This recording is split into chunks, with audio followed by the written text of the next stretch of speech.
অন্তর্বর্তীকালীন সরকার দিয়ে আমরা যতটা সাফল্যের আশা করেছিলাম, দিন শেষে বেলা শেষে আমরা আশাহতই হচ্ছি, ততটা সাফল্য আসতেছে না।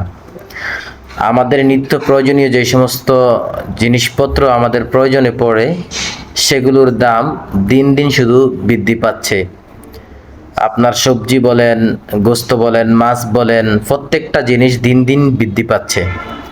তারপরে আপনার গ্যাসের দাম, অন্তর্বর্তীকালীন সরকার ক্ষমতা গ্রহণ করার পরে এই দুইবার গ্যাসের দামই বাড়ানো হয়েছে, সিলিন্ডার গ্যাস, এলপিজির গ্যাসের দাম।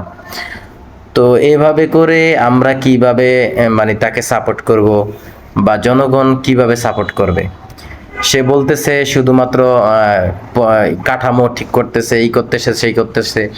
যেইটা আমাদের সাধারণ মানুষদের প্রয়োজন দরকার, সেটাই তো কোনো খোঁজ খবর রাখছে না, সেদিকে কোনো খেয়ালই নেই। তো এইভাবে করে যা দেখতেছি, যারা ডক্টর ইউনূসের সরকারকে খুব জোরালোভাবে সমর্থন করেছিল এবং যারা তাকে সাপোর্ট করেছিল পিছন থেকে, আস্তে আস্তে সবাই সরে যাচ্ছে, সবাই তার বিরুদ্ধে চলে যাচ্ছে।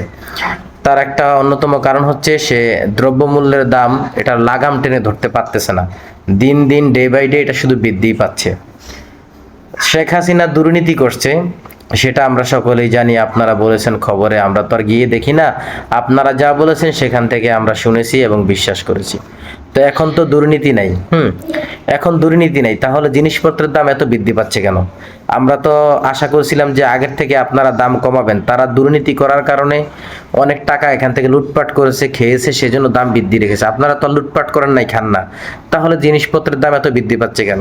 এখন বলবেন যে যেই ঋণ করে গেছে ঋণ পরিশোধ করার জন্য, ঋণ পরিশোধ করার জন্য দ্রব্যমূল্যের দাম কি সব বৃদ্ধি করতে হয়? বেছে বেছে যেই সমস্ত জিনিসগুলো সাধারণ নিত্য প্রয়োজনীয় জিনিস মানুষের প্রয়োজন পড়ে, সাধারণ মানুষ, খেটে খাওয়া মানুষের যাতে কষ্ট না হয়, সেই জিনিসগুলোর দাম নিয়ন্ত্রণে রাখেন, বাকিগুলোর দাম বৃদ্ধি করে তারপরে আপনারা ঋণ পরিশোধ করেন। হ্যাঁ, না, ওইটা করেন না। যেগুলা মানুষের চোখে পড়বে যে এই জিনিসগুলোর দাম বাড়াইছে মানে এই সরকার খারাপ, আপনারা সেটাই করতেছেন। গ্যাসটা বর্তমান সকলের প্রয়োজনীয় একটা জিনিস, সেটার দাম বৃদ্ধি করে রাখছেন। গোস্ত, মাছের বাজার, শাকসবজি সব কিছু হাই। হ্যাঁ, 50 টাকার নিচে কোনো সবজি নেই। তো এগুলা কি?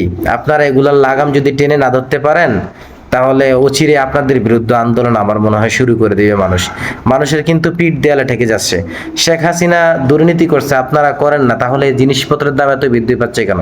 আজকে খবরে দেখলাম যে আপনারা যেই টাকা, অর্থ পাচার হয়েছে বাহিরে, সেই পাচার করে কিন্তু অর্থ কিছুটা ফিরিয়ে এনেছেন। তো সব কিছুই হইতেছে, অর্থ ফিরিয়ে এনেছেন, দেশের বহির্বিশ্ব থেকে আপনারা সহযোগিতা পাচ্ছেন, সব কিছুই হচ্ছে, তাহলে জিনিসপত্রের দাম এত কেন? একটা সরকার শুধুমাত্র নামে সরকার হলে হয় না। হ্যাঁ, একটা সরকার পরিপূর্ণ আস্থাভাজন হয় জনগণকে কেন্দ্র করে, এবং জনগণ যদি আপনাদেরকে সাপোর্ট করে, জনগণ যদি আপনাদের পক্ষে থাকে, তাহলে আপনারা সরকার। আর জনগণ যদি আপনাদের বিপক্ষে চলে যায়, জনগণ বিপক্ষে যাওয়া মানে আপনাদের জন্য বিপদ। দেখেন, আমাদের সাবেক প্রধানমন্ত্রী শেখ হাসিনা সকল দিকে সর্বপর্যায়ে কি না করেছে ক্ষমতা থাকার জন্য, কিন্তু তারপরে থাকতে পারেনি, কারণ জনগণ বিপক্ষে চলে গেছে। এখন আমি যা দেখতেছি, ডক্টর ইউনূসের এই বিষয়টা আসলে আমাদের আওয়াজ তোলা দরকার। যার যার আইডি থেকে, প্রত্যেকের আইডি থেকে আওয়াজ তোলা দরকার আমি মনে করি।